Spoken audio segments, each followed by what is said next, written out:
Good evening and welcome to a very special edition of Downtown. We've taken the show on the road to Las Vegas, the city of light and excess where neon hope springs eternal and the gambling never stops.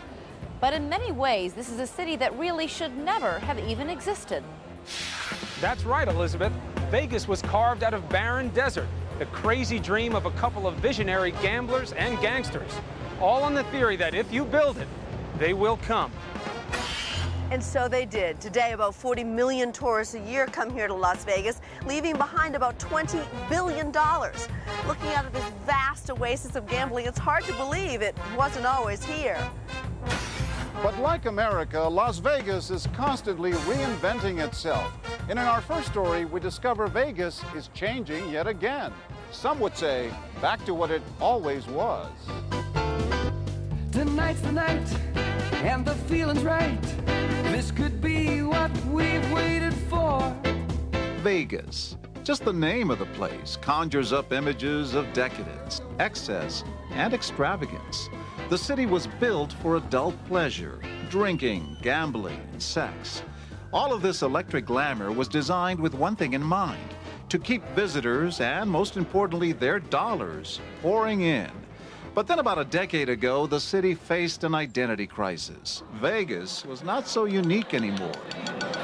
Suddenly, it seemed gambling was everywhere, on riverboats and Indian reservations all across the country. The high rollers who used to come here could now go play their hands and roll the dice closer to home. Vegas faced a hard reality: change or fade away. Gambling revenues were plunging rapidly by almost $500 million in 1992 alone. Las Vegas needed to set itself apart from the gambling establishments all over the country. Rebuild, the city fathers decided. Make Vegas an experience. They set out to remove the stigma of Sin City and change Vegas into, believe it or not, a family destination. It turned out to be a costly gamble. In the last 10 years, virtually every casino on the 4-mile Las Vegas Strip was rebuilt. A $12 billion transformation. You love this place. I love everything about the town.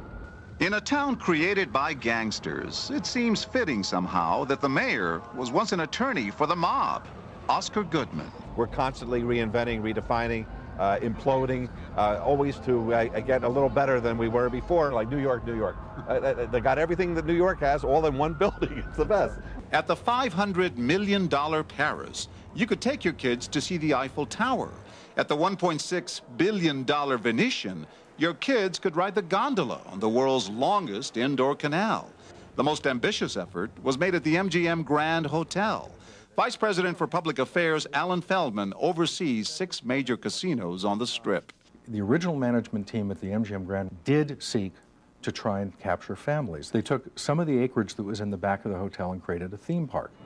The Las Vegas Tourism Board launched a multi-million-dollar campaign to market Vegas to families. There's just one place where there are new resorts.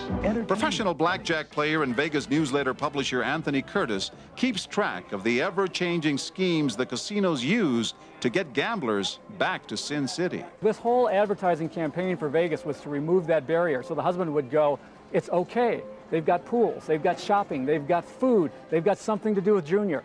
And that's what it was all about. Take away all of the barriers. That worked very, very well until the people started actually coming with their kids. The problem? Some parents wound up leaving their children unattended at all hours of the night, killing time while mom and dad were off gambling. Other parents didn't like the questions their children were asking about the X-rated pamphlets and billboards, adult temptations everywhere they looked. And some worried that gambling might look like a little too much fun to the kids. To me, it's sort of like tantalizing watching them all play. I mean, I want to play a little bit too. Vegas and kids, maybe not such a good mix after all. After just 9 months in operation, the MGM shut down the children's amusement park. The casino had lost the bet. Was it a mistake? It's hard to second guess, but it was not a huge success. I don't think Vegas really wanted the kids. Again, I think they wanted the non-gambling spouse. It was about opening this city up to everyone. I mean, if they had thought there were gamblers on Mars, then Vegas would have been Martian friendly. So, other than Martians, of course, who would Vegas play to now? And how? Sin City has morphed again, this time into a mythical land of fantasy adult entertainment, all carefully placed next to or inside the casinos. Casino owner George Maloof showed me his new hotel from a hot air balloon. The Palms represents the new trend toward adult-oriented party hotels. Las Vegas attracts a lot of pretty people, but we wanted to create a place where they can come to dance, and it's the ultimate nightclub. Las Vegas has turned itself back into an adult party town. New nightclubs are opening at the casinos. Saturday nights are packed at Rain, the Palms Dance Club, and at the Ghost Bar on the 56th floor, overlooking the Strip. The theme now is sin and skin. Just check out the Shadow Bar. Or the Folies Bergère, a classic topless review. Tracy Ault has been singing and dancing on the Strip for 10 years. Everybody's pushing and wanting a sexier Las Vegas, and it's about the sexy, edgy entertainment and looking at beautiful women and having a great cocktail with your buddies and having a hot night of fun. Sex sells. Yes, thank goodness it does. It's the one thing the new shows all have in common. We're at the right show because we got comedy, and we got tricks, and we got naked chicks. What do you want to see first? Naked chicks.